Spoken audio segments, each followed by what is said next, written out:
Buenas tardes, República Dominicana. Gracias por estar con nosotros. Su programa La Hora de Consuelo. Hoy es martes 14.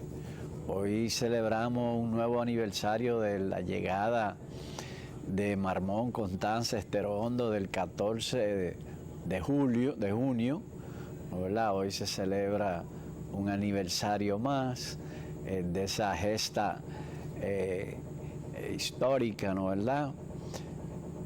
Hoy se celebra un año más.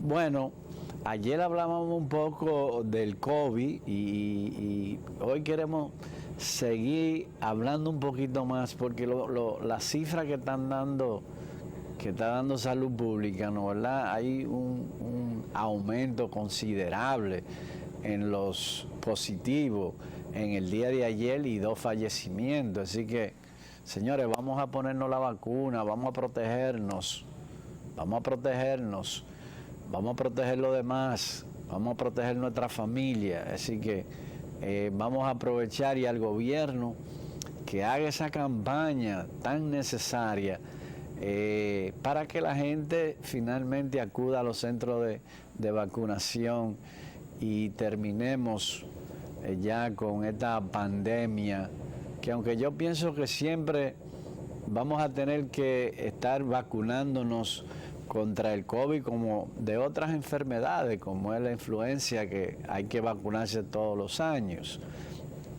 Pero por el momento vamos a tratar de parar esta ola que va en aumento, ¿no? ¿Verdad? Va en un aumento vertical. Vamos a tratar de detenerla y empezar a bajar esos números.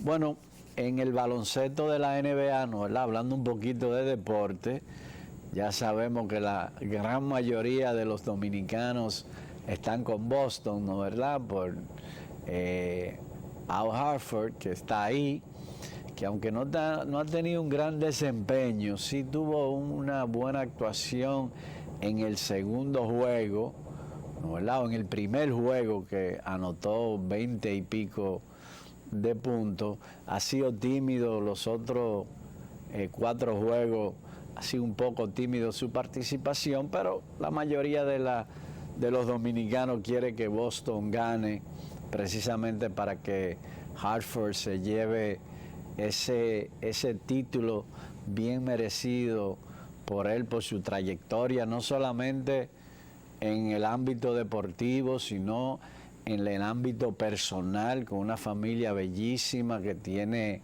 con Amelia Vega, y pienso que es un ejemplo, no solamente en la cancha, sino fuera de la cancha. Y a nosotros nos gustaría, aunque somos fanáticos de Golden State, ¿no? ¿Verdad? Ya Golden State tiene bastante trofeo, pero también Boston tiene una cantidad de títulos enormes, creo que son 20 y pico de títulos que tiene.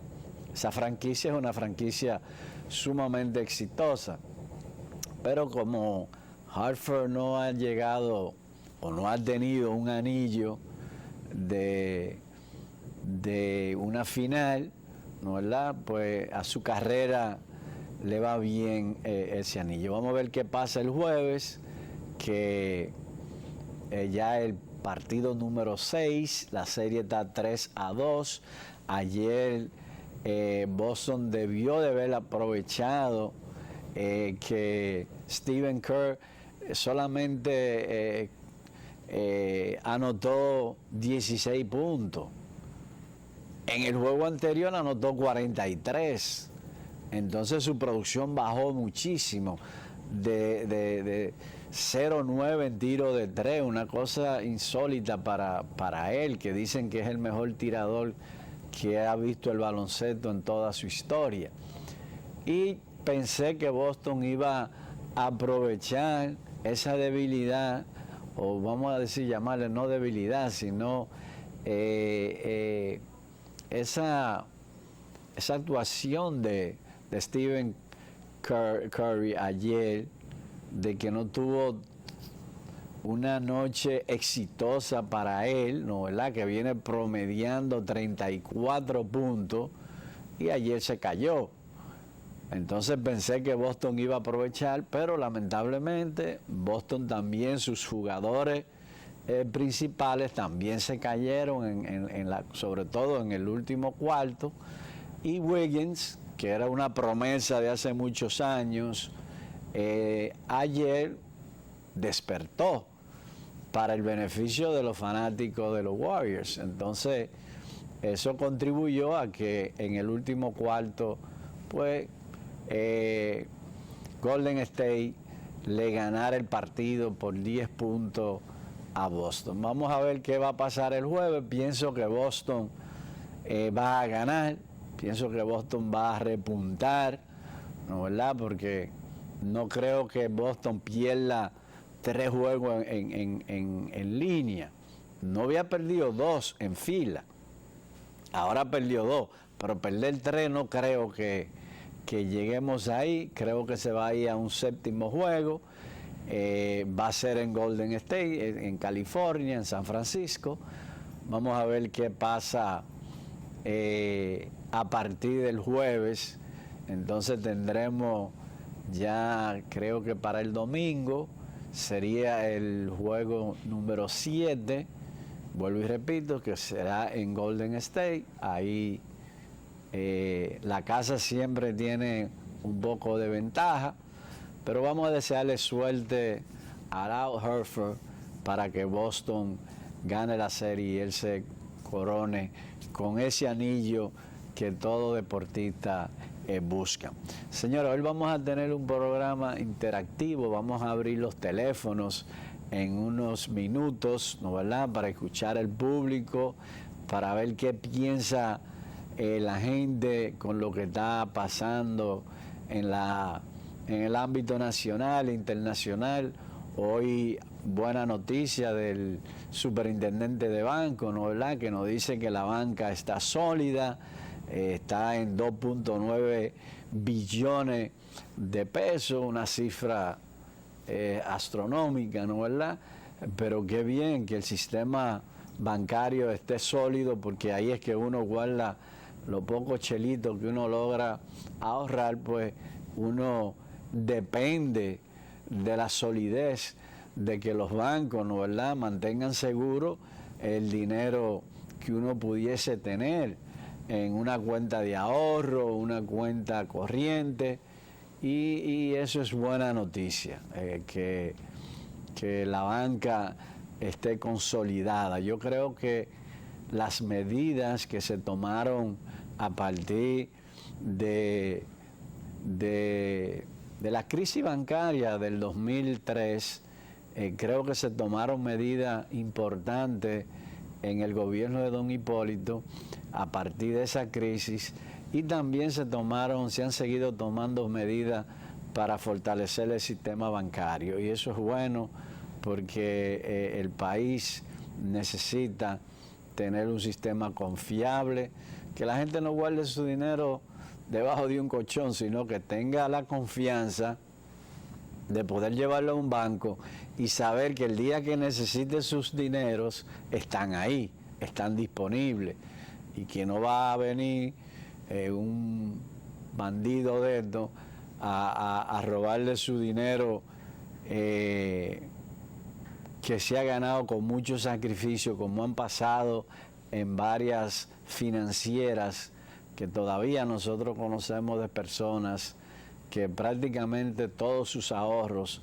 lo perdieron en manos de uno de estos vagamundos que montan una financiera y engañan una serie de gente, y en algunas ocasiones se van, en otras ocasiones lo detienen, pero no le aplican lo que deben de aplicarle a una persona que está o que ha jugado con el patrimonio y el trabajo de otras personas.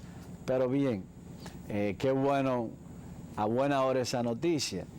También otra noticia positiva es que la energía eléctrica, ¿no, verdad?, que es un talón de Aquiles en el país, y yo creo que, y siempre hemos dicho que el presidente Luis Abinader tiene que revisar su equipo eléctrico, porque para nosotros, en el caso particular mío, pienso que ese equipo no ha llenado las expectativas del país ni del presidente de la República. Yo creo que ahí el presidente tiene que hacer algunos movimientos para mejorar la situación, pero lo bueno es, y la buena noticia es que lo que se ha hecho de convertir, la conversión que se ha hecho de petróleo a gas natural y en estas plantas, ¿no? ¿Verdad? En varias plantas que se vinieron haciendo, pues hoy dan sus resultados, porque el país se está ahorrando divisa en la compra del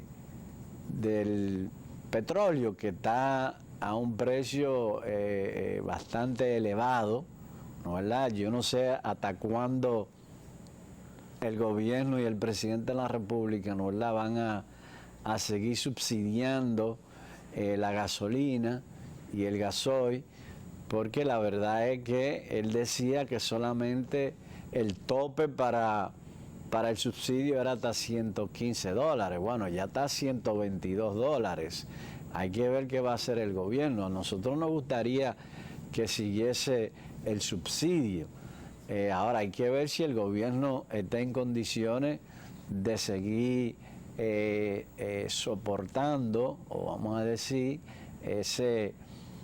esa carga económica que representa el subsidio al gas, al gasoil y a la gasolina. Lo que sí yo creo es que si van a tomar una decisión de quitar el subsidio, que no se le quite al gas licuado de petróleo. ¿Por qué? Porque ese es lo que usan en las casas, ¿no? ¿Verdad? Ese es el combustible que tiene un vehículo de menos, vamos a decir, no de menos costo, porque ya hasta te ves jipetas de lujo que usan gas licuado de petróleo, que son de gas.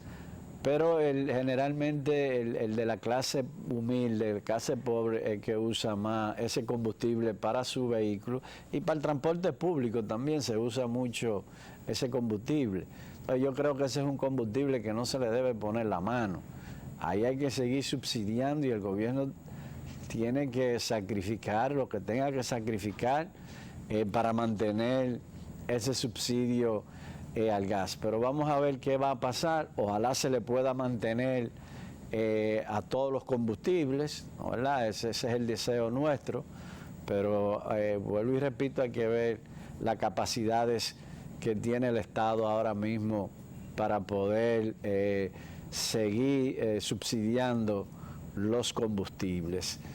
También el ministro de Interior y Policía, ¿no? ¿Verdad? Decía hoy, en la prensa lo resalta, de que el gobierno no va a poner en juego la soberanía nacional con el tema migratorio. Bueno, eso es importante que se diga, pero también hay que pasar a los hechos. Yo creo que el presidente ha hecho suficiente y ha dado muestra de que es así, pero hay funcionarios que yo no lo veo en esa misma tónica o en la misma sintonía del presidente de la República. Pero bien, ojalá sea así, que el gobierno no negociará la soberanía del país en el tema migratorio. Yo he dicho, y hay ejemplos, ¿no? ¿Verdad? Porque a veces creen que es que uno, y ayer lo decíamos, que uno tiene, o es racista, o tiene esta o la otra condiciones, y no es necesariamente eso. Lo que uno tiene que ser es pro su país, ¿no? ¿Verdad? Fíjense lo que está pasando en Europa. Y la migración no es mala per se. Ahora, la inmigración controlada, pero cuando se desborda los límites de esa migración, entonces se convierte en un plus, ¿no? ¿Verdad? En algo positivo que necesita la economía en ciertas áreas de la economía, esa mano de obra, entonces se convierte en un problema. Fíjese que ya en Inglaterra, por ejemplo, para poner un ejemplo, hay una migración musulmana brutal, y ya hay sitios que si usted es cristiano, usted no puede entrar con un crucifijo, porque ellos dicen que ya eso le pertenece a Alá. Entonces, cosas así que están pasando en el mundo, porque la verdad es que las culturas son diferentes. Nosotros tenemos una cultura, otros países tienen otra cultura, y nosotros debemos de proteger nuestra cultura para las generaciones futuras, y cada país debe proteger su cultura, sus costumbres, y eso se pierde cuando hay una migración descontrolada y que desborda los límites de la capacidad de cada país. Qué bueno que ayer estuvimos hablando y hoy sale, y ayer hablamos precisamente porque República Dominicana se negó, o no se negó, no firmó el acuerdo migratorio en la Cumbre de las Américas. Entonces, qué bien que hoy el ministro de Interior y Policía sale y da esas garantías, y eso pienso que es importante. Bueno, vamos a pedirle al productor que nos ponga los teléfonos en pantalla, ya están en pantalla los teléfonos, para que las personas nos puedan llamar. Vamos a interactuar con el público, ¿no, verdad? Que sigue este espacio día a día, que sigue a Doña Consuelo todos los días, ¿no, verdad? Ya tenemos una persona en el aire. Hola. Sí, buenas tardes. ¿Su nombre y de dónde nos hablan? Rafael Almanza, desde Residencial Amalia, Santo Domingo Este. Qué bien. Mire, yo lo que quiero es preguntar, ¿hasta cuándo los gobiernos dominicanos se van a estar poniendo de mojiganga, por decirlo en buen dominicano, de Haití? Porque cuando yo oigo que firmando acuerdos con Haití, firmando tratados, pero firmando acuerdos con quién, porque Haití no es un estado. Haití no respeta nada. ¿Cuántos acuerdos, cuántos tratos se han hecho con Haití? Ellos no los respetan ninguno. Entonces, a los gobiernos dominicanos que se dejen de estar perdiendo el tiempo con eso, este mismo gobierno, lo que pasaron, que también lo hicieron, y hacerse de cuenta que Haití no es país, quien gobierna allí son las bandas, los delincuentes. Entonces, ¿qué acuerdo van a respetar? Entonces, mientras tanto, nosotros tenemos un país lleno de haitianos. Aquí mismo en este residencial, esto es una cosa terrible. La parte atrás residencial debe haber más de 500 haitianos. Y andan como quiera y hacen sus necesidades en cualquier sitio. Entonces, nosotros lamentablemente nos van a quitar la patria si seguimos como vamos. Pasen buenas tardes. Gracias por su llamada. Bueno,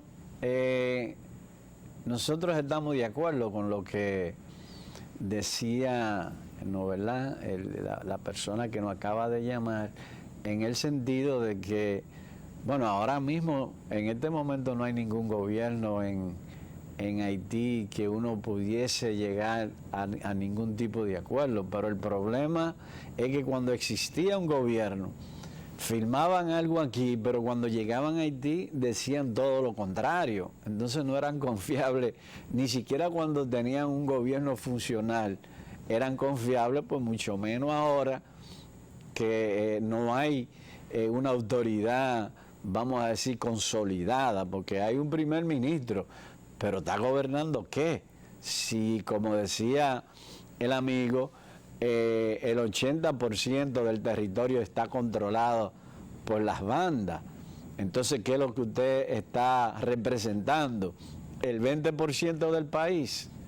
Es decir, yo no sé lo que va a pasar. Yo creo que el presidente hizo una buena intervención y cabildió, ¿no, verdad?, con los países, con las potencias mundiales que tienen más responsabilidad que nosotros, a que vayan y acudan a Haití, porque si más que al pueblo haitiano, también al gobierno, ¿no, verdad?, a instalar un gobierno que permita por lo menos que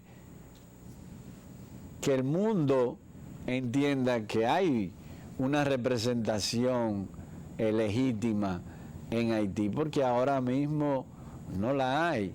Uno no sabe qué va a pasar. Entonces, lo que se le está pidiendo a la comunidad internacional es que, yo siempre he dicho que el plan Marshall que se hizo después de la Segunda Guerra Mundial es lo que hay que hacer en Haití. A Haití no se le puede entregar dineros, ¿no, verdad? Recursos, no se le puede entregar utilidades, porque se lo van a robar.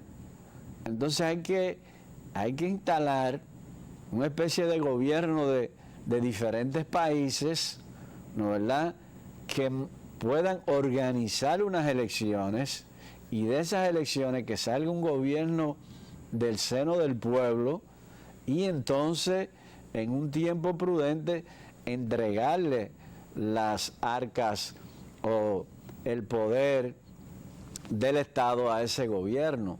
Pero mientras siga la situación que está, donde hay un descontrol total, una anarquía total, donde no se respeta nada, no es verdad que si la comunidad internacional decide hacer sus aportes económicos, eso va a llegar al pueblo. Eso no va a resolver nada. Probablemente ese dinero llegue a manos de las propias bandas.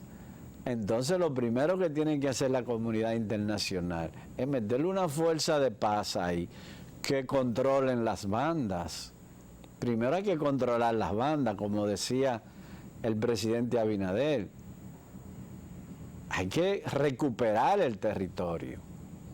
Y después de recuperado el territorio, ¿no, verdad?, entonces vamos a ver si se pueden montar unas elecciones libres.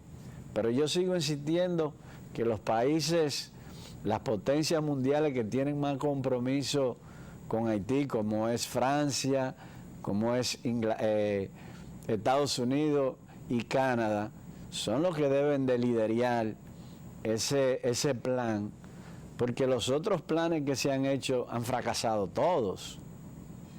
Todo lo que se le entrega al gobierno haitiano se pierde, a los gobiernos que han pasado. No ha pasado uno por ahí que uno pueda decir que ha hecho las cosas correctas. Bueno, tenemos otra llamadita.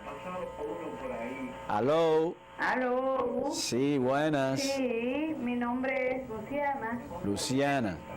Mi nombre es Luciana. Ajá. ¿Aló? Sí, buenas, díganos, Luciana. Mi nombre es Luciana y yo quiero decir algo sobre el tema de Haití, ¿verdad? Adelante, adelante.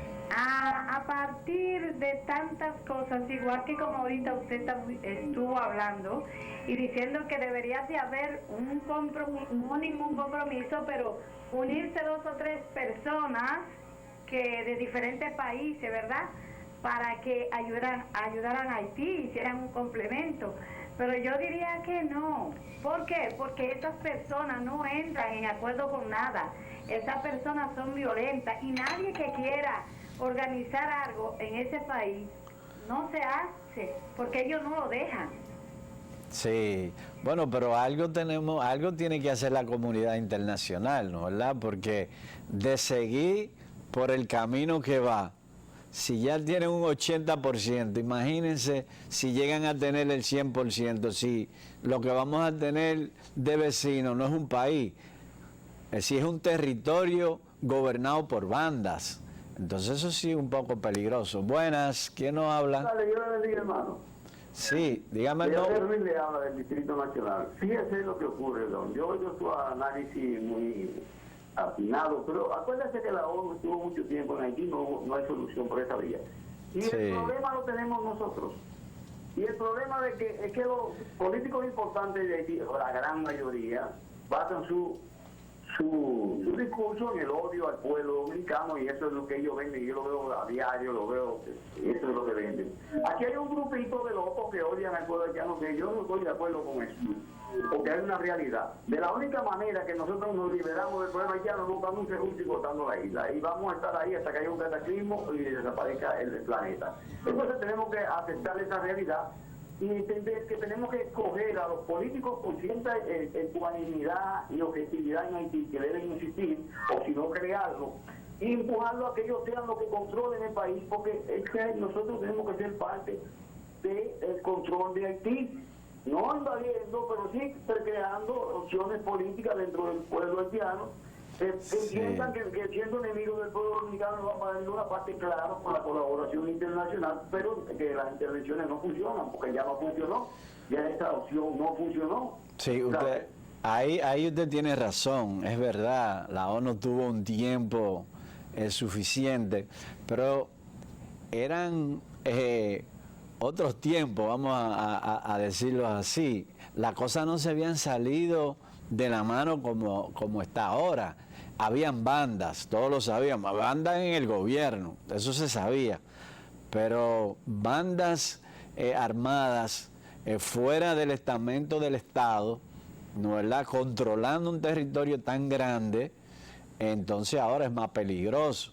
Por eso yo creo que la comunidad internacional tiene que buscar una solución. ¿Cuál sea? Yo planteo el Plan Marshall, que eso se hizo después de la Segunda Guerra Mundial, que es donde varios países se ponen de acuerdo, instalan un gobierno que ellos mismos dirigen hasta que el país esté en condiciones y en capacidad de dirigirse por sí solo, que es lo que está pasando en Haití ahora. Haití no está en capacidad ahora mismo de dirigirse por sí solo. Pero bien, vamos a hacer nuestra pausa y retornamos con los teléfonos.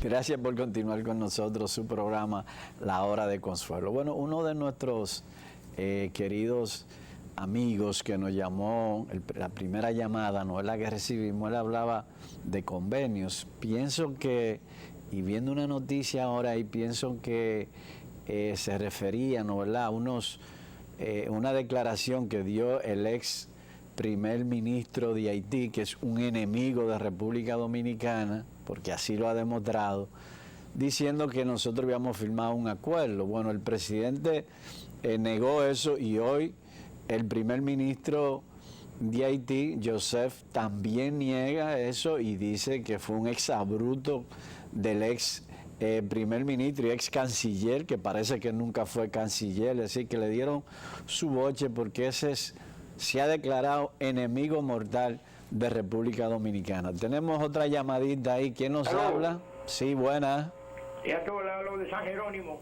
San Jerónimo. Bueno. ¿Puedo hablarle? Dele. Si yo quiero, no sé si estoy equivocado. La palabra incorruptible tiene mucho valor, señor, ¿no es así? Sí. Entonces yo considero que incorruptible, la palabra nobleza y valor, esos son valores que tenía el difunto Orlando Jorge Vera. Sí. Y yo he pensado que con esa frase que yo le di, René Fortunato tiene bastante conocimiento para hacer con el tiempo 5 o 6 largometrajes, porque ahí ese muchacho dejó muchas cosas íntegras aquí. Muchísimas gracias. Gracias a usted por llamarlo. Miren, lo lamentable de eso es que asesinaron vilmente a Orlando, ¿no, verdad?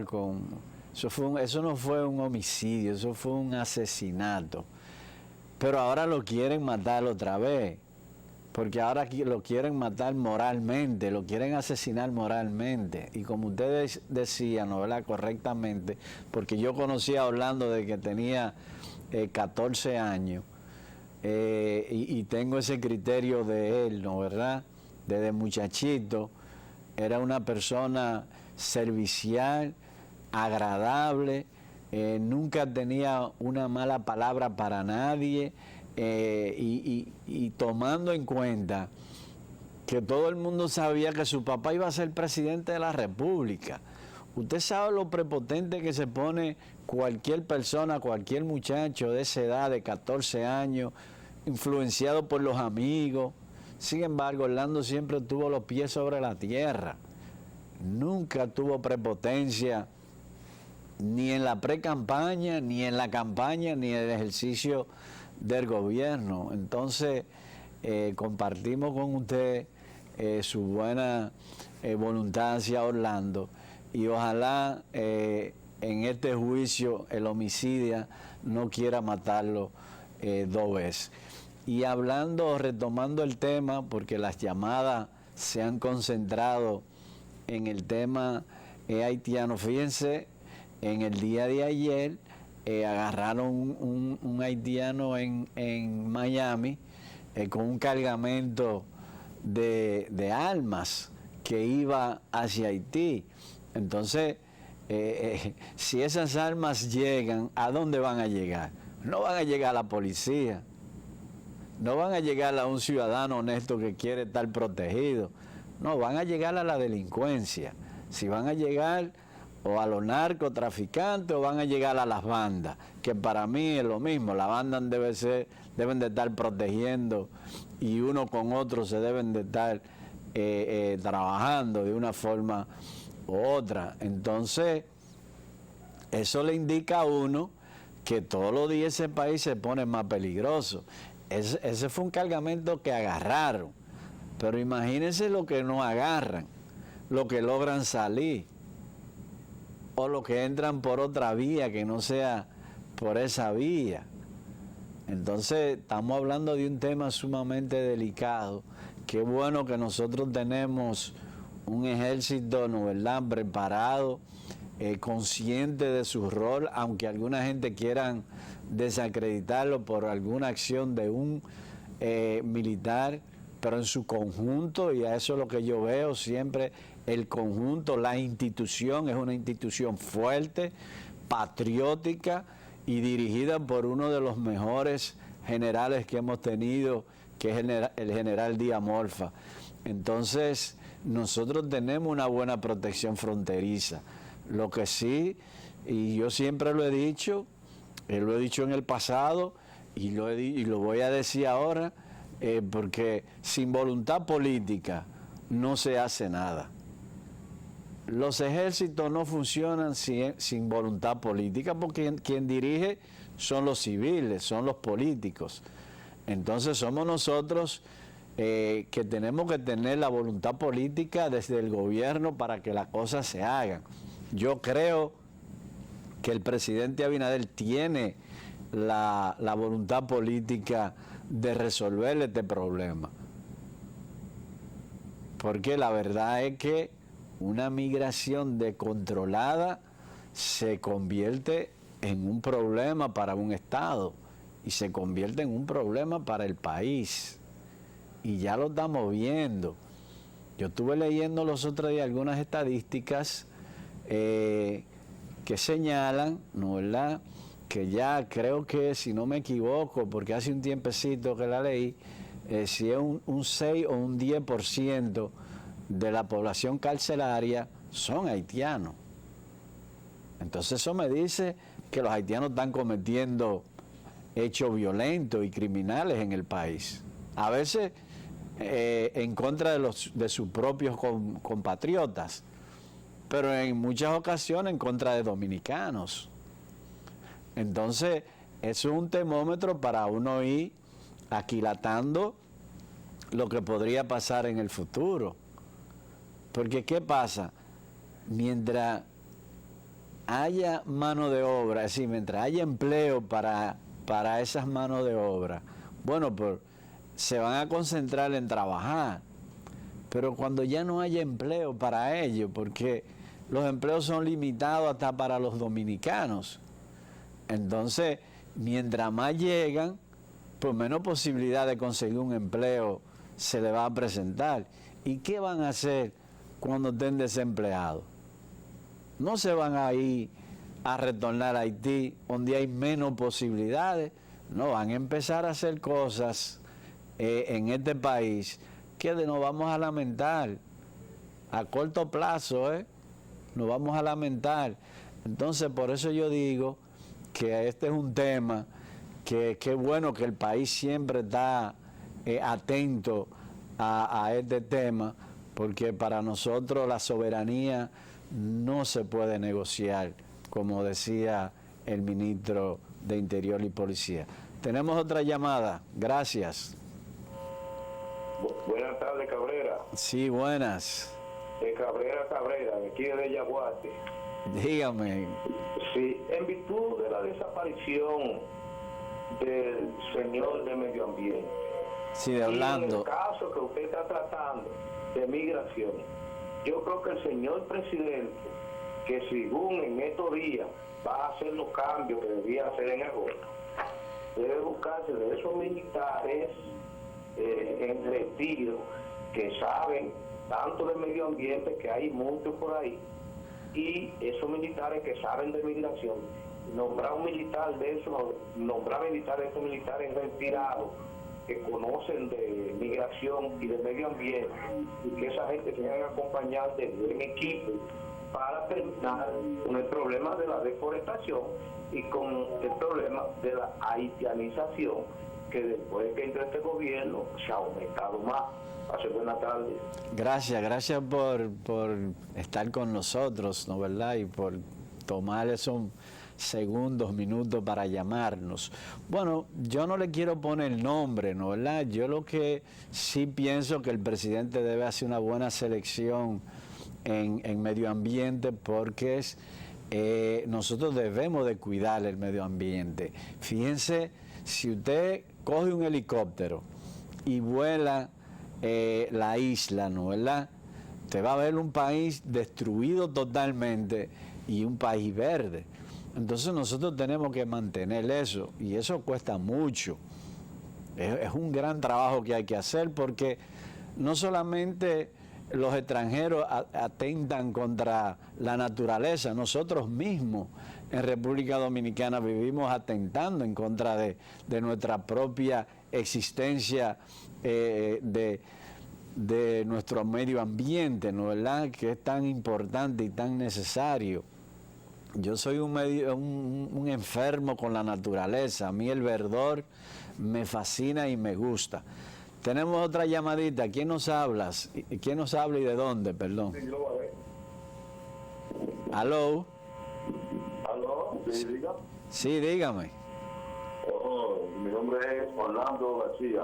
Orlando García, digan Orlando. Yo quiero saber, una persona que ha sido deportada de Estados Unidos tiene una segunda oportunidad para llegar allá. No entendí muy bien. Usted me quiere decir que un deportado, ¿cuáles son las posibilidades aquí? ¿Aló? Sí, así. Bueno, yo creo, ¿no verdad?, en mi opinión personal, yo siempre he dicho que todo el mundo merece una segunda oportunidad. Si alguien ha sido deportado porque cometió un hecho, un error en su vida, no quiere decir que debemos de condenarlo por el resto de su vida, porque la gente tiene derecho a cambiar. Y yo sí creo que el que viene deportado, si tiene esas intenciones, yo creo que sí, que hay que darle oportunidades. Y fíjense, nosotros en una ocasión estuvimos hablando con una persona de la embajada americana, porque precisamente había un criterio de que los deportados era que estaban cometiendo hechos criminales en el país. Sin embargo, la embajada norteamericana nos daba unos datos y nos decía que solamente el 5% de los deportados caían en manos de la justicia. Quiere decir que el 95% estaba buscando un oficio o no estaba delinquiendo. Entonces eso es importante, tener esa cifra. Pero vuelvo y repito, yo creo en darle una segunda oportunidad a las personas. Todos tenemos derecho, o vamos a decir, todos cometemos errores. No somos perfectos. Unos cometen unos errores más graves que otros, pero ningún ser humano es perfecto. Entonces yo creo en eso, en darle oportunidad a que la gente se pueda reivindicar si hizo algo en el pasado contrario a las buenas costumbres, y yo soy un convencido de eso. Por eso creo en el nuevo sistema carcelario, ojalá funcione, esa era la intención. Creo que todavía no está a la altura que nosotros quisiésemos que esté, ¿no, verdad? Donde el que esté preso salga totalmente rehabilitado y con un oficio y que pueda ser útil a la sociedad. Señores, ya llegamos al final del programa. Solamente nos queda retarles que nos vuelvan a sintonizar mañana a partir de la 1 de la tarde. Mañana va a estar Ángel Acosta con todos ustedes. Así que buenas tardes, buen provecho y bendiciones para todos.